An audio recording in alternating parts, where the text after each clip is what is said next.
The state-perpetrated persecution of Chinese Indians was authorized by the Defense of India Act, 1962. After the brief Sino-Indian War, India incarcerated thousands of Chinese Indians in an internment camp in Deoli, Rajasthan, where they were held for years without trial. The last internees were not released until 1967.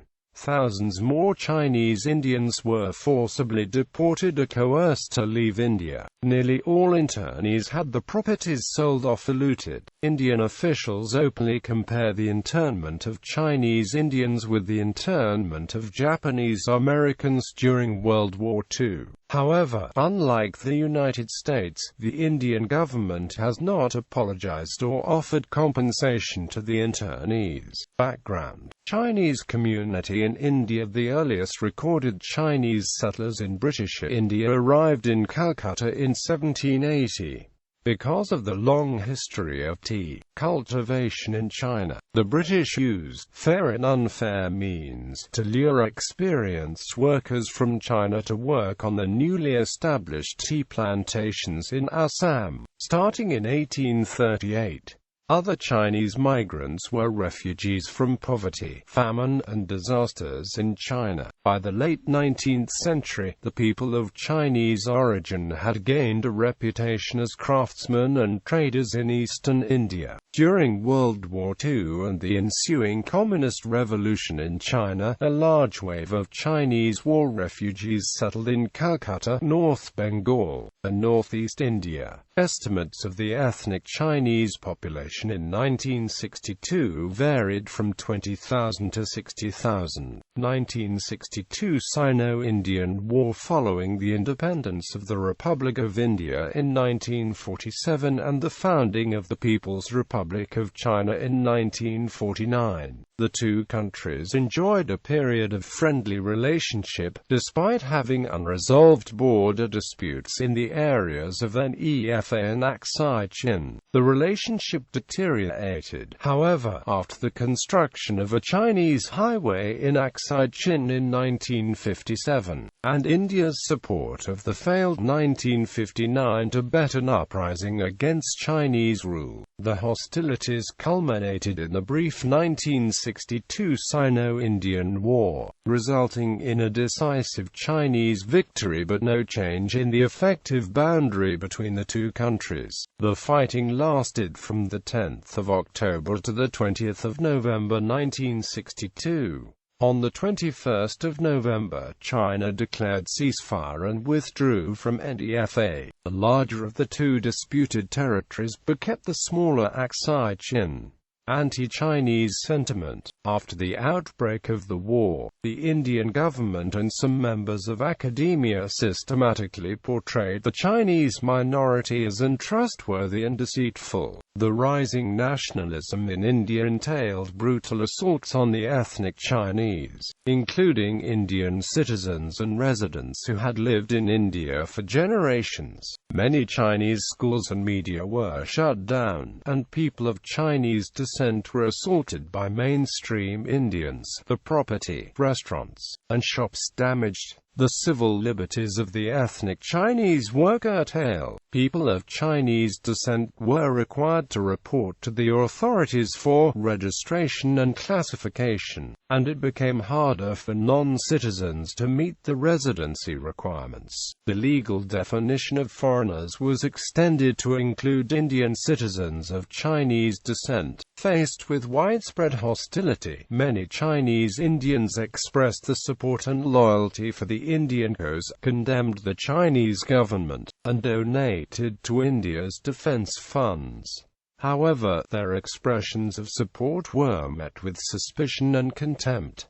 Internment and deportation. After its defeat in the war, India passed the Defensive India Act in December 1962, permitting the apprehension and detention in custody of any person of being of hostile origin. The broad language of the act allowed for the arrest of any person simply for having a Chinese surname, a drop of Chinese blood, or a Chinese spouse. Under the draconian law, 10,000 people of China Chinese origin were estimated to have been detained from all over India, including Calcutta, Bombay, Darjeeling, Kalimpong, Jamshedpur, and the northeast. All of them were accused of being spies, but not a single charge has ever been proven. The internment of Chinese Indians violated both the Constitution of India and the Universal Declaration of Human Rights, to which India was an original signatory.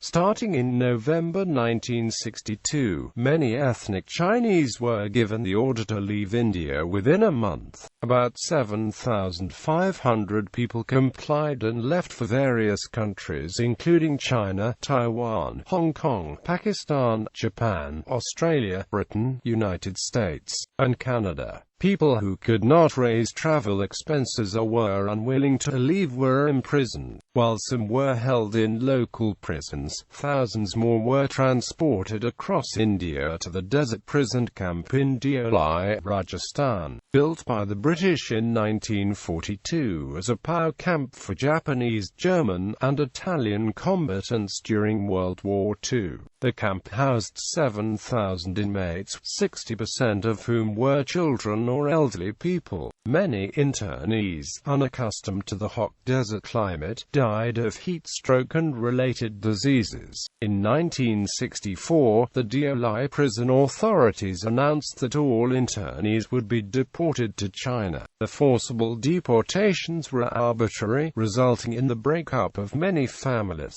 In many cases, parents were separated from their children and never heard from them again. The deportations stopped after a few months, and the government offered the remaining inmates the option to migrate to China. Some took the offer, but about 2,500 chose to stay and wait for the chance to return home. In 1965, the Indian government began to release the internees.